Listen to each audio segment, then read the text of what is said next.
नमस्कार। हमारा साप्ताहिक कार्यक्रम आनंद वर्धन सिंह के साथ to the point with Anand Vardhan, जिसमें हम पॉलिटिकल न्यूज़ के बारे में और करंट अफेयर्स के बारे में हम लोग बात करते हैं। आनंद, मैं सीधे आज सवाल पर आता हूँ। राज्यसभा में क्या हो रहा है? ये या ऑपोज़िशन नहीं चलने दे रही है इसको या बीजेपी नहीं चलने दे रही है? मैं आपको जस्ट 1-2 खबर दिखा देता हूँ। एक तो ये कैश जो पकड़ा गया था, जिसके ऊपर इतना बड़ा हंगामा किया गया अभिषेक मनु सिंघवी के सीट के नीचे, 50,000 रुपए। अब 50,000 रुपए आज की तारीख में एक बंडल में होते हैं 100 नोट होंगे। तो ये अगर पकड़ा भी गया और किसी का गिर भी गया तो इस पर इतना बड़ा इश्यू बना के और उनका नाम लेके राज्यसभा में ये हमारे धनखड़ साहब शुरू हो गए हैं और बीजेपी पी को टारगेट कर रही है। इसके बारे में मतलब सिंपल सी बात है आनंद, इतने सारे कैमरे वहाँ 18 कैमरे लगे हैं, आप उसका सिक्योरिटी का वो देख लीजिए फुटेज और उसमें आपको पता चल जाएगा किसका कैश यहाँ पर गिरा हुआ है। और ये काम सीआईएसएफ ने किया है। कहते हैं उनकी जो सैबोटेज सिक्योरिटी ड्रिल है, वो पार्लियामेंट में उन्होंने की और सीआईएसएफ तो होम डिपार्टमेंट के अंदर ही आती है। अब क्या ये रोज़ करते हैं या उसी दिन किया, इसकी मेरे को खबर नहीं है। और दूसरा अभी खबर आई है कि ऑपोज़िशन एज़ सच धनखड़ जी के खिलाफ अब नो कॉन्फिडेंस मोशन लाने जा रहा है। तो ये हंगामा तो अब बंद होगा नहीं। ये किसकी प्रॉब्लम है? बीजेपी की या ऑपोज़िशन की? आनंद। देखिए, ऐसा है, मैं बहुत स्पष्ट हूँ। इस समय संसद चला रहे हैं Adani ji. It is under the direct direction of Adani ji की what is going to happen, what is not going to happen. Now उनको मतलब सबको पता है कि किस अडानी को कौन मदद कर रहा है, कौन नहीं मदद कर रहा है। अ, मैं ये बात इसलिए कह रहा हूँ। अ, एक एक टर्म मैंने आज दिन में भी यूज़ किया, मैं उसको यूज़ कर रहा हूँ। एक बोला जाता है एसोसिएशन ऑफ अलायंस, और ये टर्म जो बीजेपी के पुराने जसवंत सिंह साहब थे, वो यूज़ करते थे इसको बहुत ज़्यादा, एसोसिएशन ऑफ अलायंस। और ये यूज़ किया जाता था कुटरौची के मामले में। और वो ये कहते थे कि कुटरौची चूँकि राजीव गांधी के यहाँ जाके उन्होंने खाना खाया था, डिनर, दैट वाज़ अगेन। तो वो साहब एसोसिएशन ऑफ अलायंस, वो उससे बोलते थे association of alliance. Association of alliance जो उनका था, उसपे वो बार-बार ये कहते थे कि वो खाना खाए थे, इसलिए प्रूफ होता है कि राजीव गांधी ने ही घूस ली। तो अगर एसोसिएशन ऑफ अलायंस की इतनी बात है, तो ये कौन किसके यहाँ जाता है, ये तो सबको पता है। मोदी जी किसके जहाज में आए, किसके साथ होते हैं, तो एसोसिएशन ऑफ अलायंस है। वो मुझे कहीं कोई किंचित मात्र भी वो नहीं है कि ये अडानी जी ही है। अब आइए बात केवल स्पेसिफिकली राज्यसभा करें। राज्यसभा किसके इशारे पे चल रही है, बिल्कुल स्पष्ट है। राज्यसभा में धनखड़ जी क्या कर रहे हैं, ये भी स्पष्ट है। अभिषेक मनु सिंघवी जो मेरी वो है, वो कुछ 7 करोड़ से ज़्यादा का उनका कुछ टैक्स पिछले 2-4 साल में उन्होंने जमा किया है। टैक्स जमा किया है। एक्चुअल इनकम कितनी होगी हम सबको पता है। और 50,000 रुपया उनके ऊपर ये आक्षेप लगाना कि वो क्या 50,000 रुपया वो क्या कहना चाहते हैं? वहाँ कोई लाके अडानी जी का कोई आदमी उनको घूस दे रहा था? क्या उनको 50,000 रुपया इसलिए दिए? धनखड़ जी प्रूफ क्या करना चाहते हैं कि उनको दिया जा रहा था कि आप उधर से बीजेपी में शिफ्ट हो जाइए, या अभिषेक मनु सिंघवी 50,000 रुपया लेके आए थे बीजेपी वाले किसी को देने के लिए कि तुम ये ले लो और हमारी पार्टी में आ जाओ? मतलब what what was the motive? किसी भी चीज का पहला तो मोटिव ढूंढा जाता है ना, कि आपने मुझे गाली दी, भाई क्यों गाली दी? तो 50,000 रुपया धनखड़ जी क्या बताना चाहते हैं कि वो वहां लेके अंदर आए थे, तो उस 50,000 रुपए से वो मंत्री खरीदना चाह रहे थे, संतरी खरीदना चाह रहे थे, एमपी खरीदना चाह रहे थे, क्या खरीदना चाह रहे थे? What was wrong in it? क्योंकि जैसा आपने उसमें लगाया सब पर, भाई 50,000 रुपया लेना है इस देश में, आप साथ लेके चलना है, जरूर नहीं है। आप अगर 1 मिनट चाहते, अगर आपकी नीयत साफ होती, तो आप वहाँ इतने सीसीटीवी कैमरास लगे हुए, 1 मिनट में बता देते कौन लाया था, कौन नहीं लाया था। और अगर कोई लाया भी था, मैं थोड़ी देर के लिए कह रहा हूँ, जो भी लाया उसको, मतलब ये बात का बतंगड़ बनाने का, इसका इससे what they are going to gain, I don't no.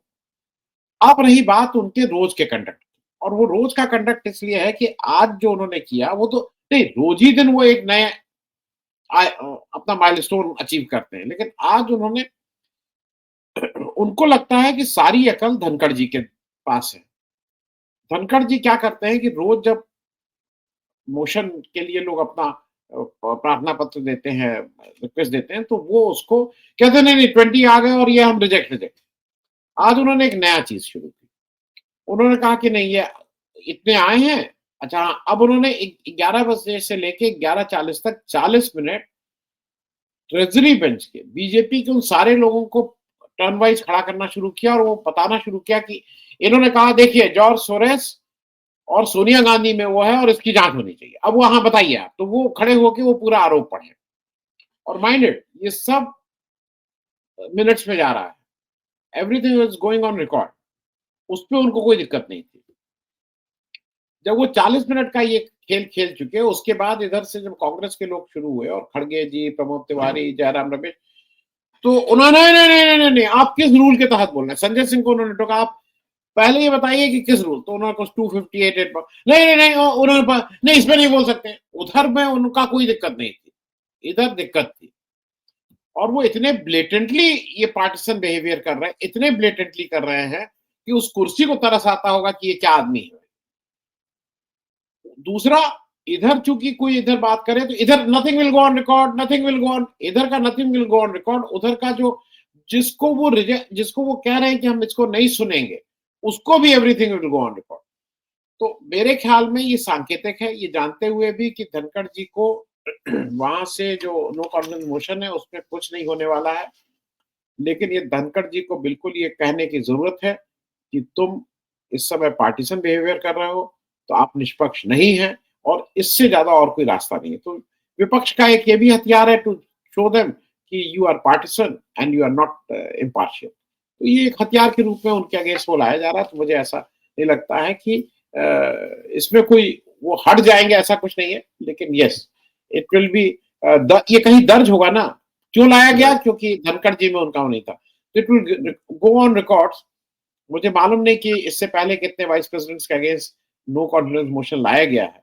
I at this point of time I don't know, कल सुबह तक पता लग जाएगा। लेकिन शायद ये बहुत रेयर इंसिडेंस है जहां किसी एक सभापति के ऊपर हाउस को नो कॉन्फिडेंस, एक अच्छे वर्ग को नो कॉन्फिडेंस नहीं। जी अजय। आनंद, नो कॉन्फिडेंस मोशन आने से दो चीजें हो सकती हैं। एक तो सबको बोलने का इसमें मौका मिलेगा और वो सब रिकॉर्ड पर जाएगा, और दूसरी चीज, एनडीए के पास इस वक्त 122 मेंबर्स हैं राज्यसभा में आउट ऑफ 245, ऑपोजिशन के 113 हैं और अदर्स 25 हैं। 10 सीट्स वेकेंट है इस समय। तो ये मतलब ऐसा नहीं है कि इनके पास बहुत ज्यादा मेजोरिटी है। It's a slender majority but they will pass through. ये तो पक्का है कि ये मोशन रिजेक्ट हो जाएगा। लेकिन फिर भी ये जैसा आपने कहा, एक वाइस प्रेसिडेंट के खिलाफ ये मोशन अपने में एक मायने रखता है। नहीं and it will go on records कि भाई एक आदमी था जिसके पार्टीशन बिहेवियर की वजह से ये हुआ। तो वो, और जो आप एक चीज ये कह रहे हैं ना कि everything will go on record, वो शायद इन्होंने एक नई परंपरा और शुरू कर दी है कि जैसे अडानी का नाम रिकॉर्ड में नहीं जाएगा, ये तो वो तो अब क्या रिकॉर्ड पे जाएगा क्या नहीं जाएगा ये तो वो जाने। लेकिन ये तो रिकॉर्ड से नहीं हटा पाएंगे ना कि नो कॉन्फिडेंस मोशन आया था इन भाई साहब के अगेंस्ट। तो वो तो it is bound to happen. जी जी, जी अजय। एक कमेंट थोड़ा ये, जॉर्ज सोरोस और सोनिया गांधी का जो बीजेपी वाले उछाल रहे हैं, थोड़ा सा, क्योंकि लास्ट एक दिन में ही हुआ है सब, थोड़ा सा आप संक्षिप्त में ये भी जरा क्लैरिफाई कर दीजिए कि ये किस लिए इन्होंने उछालना शुरू किया और ये मामला क्या है जॉर्ज सोरोस वाला। आनंद। जॉर्ज सोरोस का पहले तो एक चीज ये समझ लीजिए कि जॉर्ज सोरोस का बैकग्राउंड क्या है। जॉर्ज सोरोस जहां से आया है वो एंटी कम्युनिस्ट है। वो कम्युनिज्म के धुआंधार अगेंस्ट है। और दुनिया के कुछ देशों में ऐसा माना जाता है कि जॉर्ज सोरोस ने वहां के एंटी कम्युनिस्ट मूवमेंट को के साथ वो खड़ा रहा और उसने वो उसमें सक्सेस भी पाई है। तो वो एंटी कम्युनिस्ट है। जो यहाँ पे एक नया बनाया जा रहा है ना कि जॉर्ज सोरोस चाइना, ये मिलके कर रहे हैं। जॉर्ज सोरोस चाइना में सबसे पहले अगर होगा तो वो उसके वो करेगा। जॉर्ज सोरोस की उम्र 94 साल है। He is 94 years. George Soros businessman है, फिलैंथ्रोपिस्ट है और साथ में he is a very vocal voice of liberals. वो कहता है कि दुनिया में आम आदमी की ताकत होनी चाहिए, वो इसकी बात करता है। एक और बात, और ये बात इम्पोर्टेंट है, जॉर्ज सोरोस जो यहाँ पे ये लोग संबित पात्रा और मतलब पूरी बीजेपी ढिंढोरा पीट रही थी, अगर आपने देखा हो तो अमेरिकन ने अपनी तरफ से ऑफिशियली ये not not only George, OCCRP और जॉर्ज सोरोस को ओन किया है। उन्होंने कहा कि नहीं, इस तरह की चीजें, इस तरह की वॉइसेस किसी भी डेमोक्रेसी के लिए जरूरी हैं और इसको स्ट्रेंथन करते हैं। तो they have own George Soros. George Soros का सिर्फ यह है कि जॉर्ज सोरोस ने जब हिंडनबर्ग आया था तो मोदी जी के बारे में लिखा था कि मोदी जी और उनमें साठ गांठ है। ये उसने पब्लिक इंटरव्यू में कहा था 94 साल के व्यक्ति ने।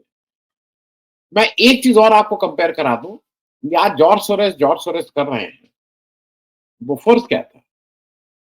बोफोर्स का जो जो जो भी खुलासा हुआ था, वो तो भाई स्विस रेडियो ने किया था ना। इंडिया के तो किसी दैनिक जागरण, अमर उजाला, पंजाब केसरी, इससे तो किया नहीं था, वो स्विस रेडियो ने किया। तो उस समय आपको सूट कर रहा था स्विस रेडियो, तो वो स्विस रेडियो ठीक था। आज ओसीसी आरपी की रिपोर्ट फ्रेंच पोस्ट में पढ़ी है तो ठीक है। जब वो फ्रेंच पोस्ट की वही रिपोर्ट कहती है कि आपके यहाँ के रफाल में और किस पे क्या-क्या बेईमानी, और वही तब वो रिपोर्ट ठीक नहीं है। तो आप सेलेक्टिव पिकिंग नहीं कर सकते हैं ना। मैं बात इसलिए कह रहा हूँ कि बोफोर्स का मामला उस समय अगर आपको याद हो, जो कोतरोची को मिला था वो करीब 14 करोड़ रुपए, और टोटल मामला शायद 54 या 60 करोड़ रुपए का था। 60 करोड़ का टोटल मामला था। And mind it, Bofors as a gun has proved to be one of the best in the world. Bofors की क्वालिटी में किसी को कोई शिकायत नहीं है। शिकायत ये है कि वहां घपला हुआ। इन भाई साहब का मामला कितने का है? जो अमेरिकन उसमें इंडाइटमेंट हुआ है जिसको कहते हैं, वो तो 25,000 करोड़ का एक ही है। तो जॉर्ज सोरेस को कुछ एंटी नेशनल, सोनिया गांधी, ये करके आप उसको इधर उधर घुमा फिरा रहे हैं। George Soros has nothing to do with all this. ऐसे बहुत से दुनिया के लोग हैं, ऐसे बहुत से हमारे हमारे इस तरह से तो हमारे और आपके जो सब्सक्राइबर हैं, मेरे भी सब्सक्राइबर हैं।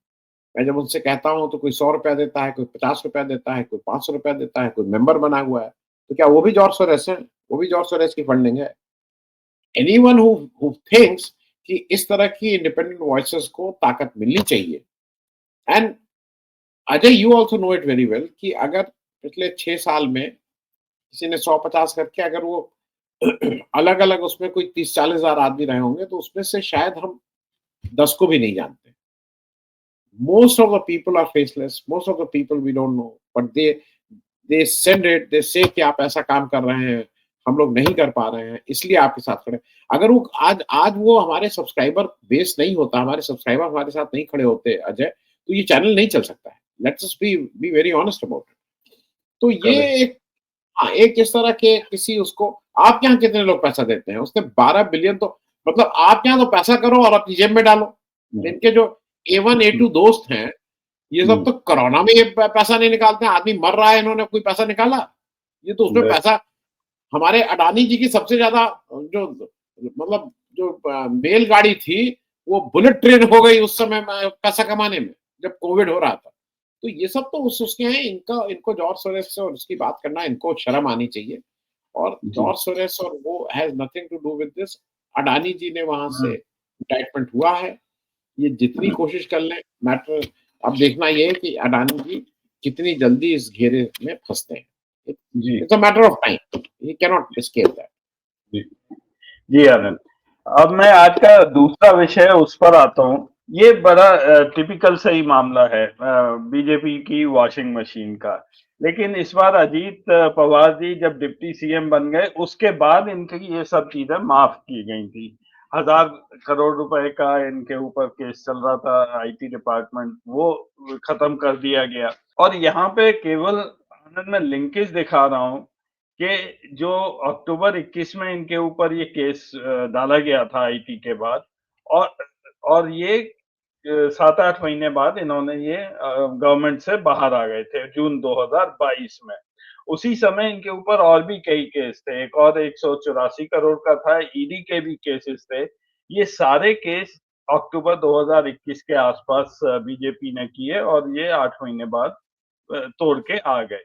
तो ये इतना साफ मामला है बीजेपी का, ये इतना साफ मामला है बीजेपी का कि ये एक तरह का रिवॉर्ड कर रहे हैं अजीत पवार को। लेकिन इस पर कहीं भी ऑपोजिशन उस तरह से हंगामा नहीं कर रही है इस वक़्त। मतलब ये तो ब्लेटेंटली सबके सामने हो रहा है। आनंद। मुझे ये लगता है कि ये लोगों की अब आदत पड़ गई है। अजीत पवार को, जिसको इस देश का प्रधानमंत्री मंच से खड़ा होके बता रहा है कि सबसे भ्रष्टाचारी इस देश का प्रधानमंत्री बता रहा है और दूसरे दिन उसको गले लगा रहा है, तो आप इसमें क्या करेंगे? तो मुझे ऐसा लगता है कि अजय, ये मतलब मैं व्यक्तिगत रूप से, मुझे ऐसा लगता है कि महाराष्ट्र लेवल पे इस पे हल्ला मचना चाहिए। लेकिन ये सब तो अब किस स्टेट में नहीं हो रहा है? बीजेपी की, you tell me any BJP ruled state जहां पे ब्लेटेंटली ये काम नहीं हो रहा। एनी स्टेट, सब स्टेट में अब उनको किया जा रहा है। हिमंता बिस्व शर्मा की पत्नी जी फंसी हुई थी, वो सब, मतलब सारी जगह। और ये why we just we curse ourselves. America में बाइडेन जी अपने लड़के ही को छोड़े दे रहे हैं। ट्रम्प जी, जो पुराने प्रेसिडेंट जी थे, वो इतनी बेईमानी की, वो उनके ऊपर इतने चार्जेस हैं कि उनको लग रहा है जल्दी जल्दी ओत ले तो हमारी इम्यूनिटी शुरू हो जाए। तो ये तो बेईमानों का एक अलग वो जीवन है, और मुझे लगता है कि बेईमान बेईमानी होता है, पब्लिक उसमें नहीं। लेकिन किसी ना किसी दिन अजीत पवार का ये मामला खुलेगा जरूर। मैं इसको मानता हूं। Ajit Pawar has still another 15-20 active political years ahead of him. लेकिन ये ऐसे मामले हैं जो इनकम टैक्स और अभी वक्ती तौर पे तो वो हो जाए, क्योंकि ये कागज से रिलेटेड मामले हैं। यू कैनॉट, मतलब आपके पास एविडेंस है, तो वो नहीं होगा। ये सारे मामले खुलेंगे, जैसे किसी दिन सोहराबुद्दीन भी खुलेगा, किसी दिन कौसर बीबी खुलेंगी, किसी दिन तुलसीराम प्रजापति भी खुलेंगे, किसी दिन जज लोया भी खुलेंगे। तो उसी तरह से किसी दिन अजीत पवार भी खुलेंगे। और मेरे हिसाब से सेंट्रल लीडरशिप को या सेंट्रल इंडिया ब्लॉक को इस पे बहुत अभी टाइम, व्यक्तिगत रूप से मुझे लगता नहीं। महाराष्ट्र के लेवल पे जरूर इसको उठना चाहिए, इसमें कोई दो राय नहीं। अजय। जी। जी आनंद, अब मैं आज का आखिरी विषय। आनंद, ये दो लीडर्स हैं, उद्धव ठाकरे जी और हेमंत शर्मा बिस्वा। अब इनका मेरे हिसाब से हमने झारखंड के इलेक्शन की ज्यादा बात की नहीं है और ये करनी चाहिए, क्योंकि वहां पे बीजेपी की एक्चुअली परफॉर्मेंस काफी खराब रही थी। वहां पे ये हेमंत बिस्व शर्मा जी वहां गए थे, उन्होंने किस तरह से गाली गलौज की और वो सब किया, और एक तरह से मेरे हिसाब से ये वहां से पिट के चले गए। तो असम के इलेक्शन भी अब एक डेढ़ दो साल के अंदर ड्यू हैं। एक तो इनका फ्यूचर अब मेरे हिसाब से will be on the decline in BJP if you go by BJP standard, कि वो इनकी यूटिलिटी अब खत्म होती जा रही है बीजेपी के लिए। दूसरा, Uddhav Thackeray, has the Maharashtra story ended, या अभी हमें महाराष्ट्र में अगले 6 महीने, साल, 1.5 साल में ये कहानी फिर से चलेगी? हाँ। हाँ, मैं पहले हिमंता बिस्व शर्मा की बात कर लें। हिमंता बिस्व शर्मा ने, बीजेपी ने 2024 के इलेक्शन के बाद 4 स्टेट में उसने इलेक्शन किए विधानसभा में। मैं उसको आंकड़े के साथ में समझा चुका हूँ, मेरे पास तुरंत आंकड़े नहीं है। जम्मू कश्मीर, हरियाणा, महाराष्ट्र, चारों जगह पे बीजेपी की नंबर ऑफ सीट्स बढ़ी और बीजेपी के वोट परसेंटेज भी बढ़ा। All the 4 state, even in Jammu Kashmir जहां पे बीजेपी सरकार नहीं बना पाई, सरकार तो इंडिया गठबंधन बनाई, लेकिन number of seats and vote percentage उसका बढ़ा है इन तीनों state. Jharkhand is the only place जहां पे हेमंता बिस्व शर्मा जी कैंप किए, जहां हेमंता बिस्व शर्मा जी सारा पैसा लगाए, जहां पे हेमंता बिस्व शर्मा जी वहां के लोगों को तोड़ने के लिए पिछले 2-3 साल से काम कर रहे थे। कभी कलकत्ता में पैसा पकड़ा जाता था, कभी कहां कहां पकड़ा जाता था। जहां पे हेमंता बिस्व शर्मा जी जितनी नफरती भाषा हो सकती थी वो बोले, लेकिन वहां वो मुंह की खाए, बीजेपी के वोट शेयर भी कम हुआ और बीजेपी के सीट भी कम हुई। अब Himanta Biswa Sarma ji is looking for a, Himanta Biswa Sarma ji आपके हिसाब से हो रहा है, वो अपने को ये मानते हैं कि वो नॉर्थ ईस्ट का ठेका उन्होंने ले रखा है। एक वो नॉर्थ ईस्ट डेवलपमेंट एजेंसी या काउंसिल कुछ बनाया है ना, एनईडीसी या कुछ उस तरह का, वो उसके कन्वीनर। अच्छा, वो बिल्कुल सिंक करते हैं अमित शाह के साथ, तो मतलब चाल ढाल, सोचने का तरीका, ये सब वो मतलब सेम यूनिवर्सिटी के लोग हैं ये। तो उनकी उनसे बहुत गहरी छनती है। मार दो, ठोक दो, गोली मार दो, उधर कर दो, इधर कर दो, फलाना कर दो। अच्छा, दूसरा, अब उनकी जो 2-3 प्लस और माइनस दोनों बताता चलूँ। एक माइनस ये है कि वो आरएसएस के नहीं है। राइट। अब जो इस समय ति जो 2 लोग मतलब 3-4 लोग जो प्राइम मिनिस्टर की रेस में हैं बीजेपी में आफ्टर मोदी, सबसे आगे दौड़ना चाह रहे हैं अमित शाह साहब। राइट। वज़न ज़्यादा है, तो उतनी तेज़ दौड़ नहीं पा रहे हैं। सबसे चुस्त हमारे योगी जी हैं। सरपट भाग रहे हैं। भले ही वो जितना उनमें गड्ढा खोदें, कुछ करें, वो लॉन्ग जंप, हाई जंप सब करते हुए अमित शाह को ठीक किए हुए हैं। अमित शाह तो दौड़ ही नहीं पा रहे हैं, लेकिन अमित शाह चाहते हैं उनका गड्ढा खुद जाए, वो गड्ढे में गिर जाए, मैं भले ही किसी भी चाल से चलूँ। राइट। दूसरे अब एक आ गए हैं अमित शाह के ना चाहने के बाद भी देवेंद्र फडणवीस। देवेंद्र फडणवीस अब Uttar Pradesh 1 number state, Maharashtra 2 number state. इन दोनों लोगों का क्या है, ये दोनों लोग आरएसएस के चहेते। देवेंद्र फडणवीस भी आरएसएस काडर ही के और योगी जी भी। अब यहाँ पे हेमंता बिस्व शर्मा का थोड़ा डिसएडवांटेज है, लेकिन उस डिसएडवांटेज को वो कवर करते हैं राहुल गांधी और गांधी फैमिली को गाली देके। उतनी गाली आप देखिएगा देवेंद्र फडणवीस और योगी नहीं देते हैं, लेकिन ये जैसे आपकी शॉर्टकमिंग है, मेरी शॉर्टकमिंग कुछ होगी, तो आप उसको दूसरी चीज से कवर करते हैं ना। तो ये राहुल गांधी की और गांधी फैमिली को खूब गाली दे दे के उसको कवर करने की कोशिश करते हैं। तीसरा अभी इन्होंने क्या किया है, इन्होंने एक नया जो बीफ वाला एक बैन लगाया असम में, और बीफ बैन लगाया है कि it will not be served in public places, restaurant. Is it possible? पहली चीज, एक ऐसी जगह जहां पे 37-38-40% की पॉपुलेशन मुस्लिम हो, वहां पे क्या ये आप संभव है जहां पे बीफ लोग खाते हैं? नंबर 1। नंबर 2, ये बिल्कुल साफ साफ आपको दिखता है। अच्छा, बीजेपी रूल्ड स्टेट है Mizoram, as a NDA ruled state. BJP ruled Manipur है, बीजेपी रूल्ड गोवा है, बीजेपी रूल्ड अरुणाचल है। आप वहां क्यों नहीं बैन कर दे रहे? वहां पे भी तो बीफ धड़ल्ले से बिकता है और खाया जाता है। बैन करिए अगर ये आपकी पॉलिसी है। आपकी ये चीप गिमिक है, क्योंकि ये आपको भी पता है आप 2 काम करने जा रहे हैं। आप एक काम ये करने जा रहे हैं कि लोग जो जो खाता है वो खाएगा भाई, ऐसे मिल रहा है। जब आप शराब को नहीं रोक पा रहे हैं, गुजरात में सबसे ज्यादा शराब मिल जाती है, तो आप बीफ को कैसे रोकेंगे? अब उसमें उनका 2 है। एक तो ये है कि वो इकोनॉमिकली मुसलमानों को धक्का पहुंचाना चाहते हैं, क्योंकि ये सारे बीफ के जो वो है, वो वर्किंग लेवल पे वो मुसलमान होते हैं, और उससे वो दुकानें बंद होंगी। दूसरा ये है कि अगर किसी को कहीं बीफ खाते हुए भी पकड़ा गया हो गया, तो कहेंगे सार्वजनिक जगह पे खा रहे हैं, तो उसको डंडा चलाना आसान होगा।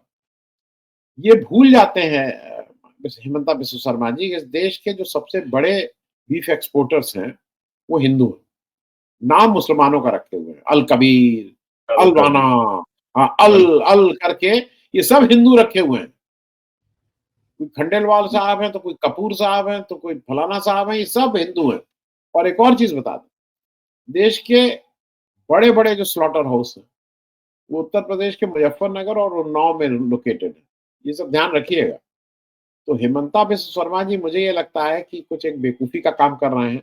उनको बीजेपी के अंदर ही से डाँट पड़ेगी, क्या कर रहे हो? क्योंकि इलेक्टोरल बॉन्ड फिर कहाँ से दें? अब इलेक्टोरल बॉन्ड का स्वरूप बदल जाएगा, लेकिन वो जो वसूली होती है हाथ मरोड़ के, वो कैसे देगा कोई? तो हेमंता बिस्व शर्मा जी उस ओवरबोर्ड चले गए, नंबर 1। अब आ जाते हैं उद्धव ठाकरे पे। जी। तो मेरे ख्याल में उद्धव ठाकरे को अभी हम लोग क्लोज़ चैप्टर नहीं मान सकते। Number 1, Uddhav Thackeray is I will say is a gentleman politician, और लॉन्ग रन में ऐसा नहीं है कि समाज में और उसमें इन लोगों की वक़्त नहीं है। बीजेपी ने येन केन प्रकरण अभी इसको जीत लिया है ये इलेक्शन। मेरे हिसाब से उद्धव ठाकरे का जो जो लिटमस टेस्ट है, जो आखिरी उसका वो है, वो बीएमसी है। BMC polls, Bombay municipal corporation में, क्योंकि ये याद रखिएगा, मुंबई की 20 सीटों में 10 सीट उद्धव ठाकरे जीत के गए हैं। ऐसा नहीं कि वो वहां पे धक्का देके बाहर कर दिए गए हैं। बीएमसी में अगर उद्धव ठाकरे अपना दमखम बरकरार रख पाते हैं, तो फिर ये कहना कि दैट गेम इज ओवर, ये सब वो ठीक नहीं होगा। मेरे हिसाब से उद्धव ठाकरे आएंगे, और महाराष्ट्र में वो शायद एमबीए में सबसे he is the tallest leader at the moment. I will not, Sharad Pawar तो अब एक दूसरी पोजीशन में आ गए हैं, वो लेकिन someone who can become chief minister, who can be actively associated, वो उद्धव ठाकरे। अजय जी जी, थैंक यू सो मच आनंद, जुड़ने के लिए, टाइम के लिए एज यूजुअल। फिर मिलेंगे अगले हफ्ते। नमस्कार।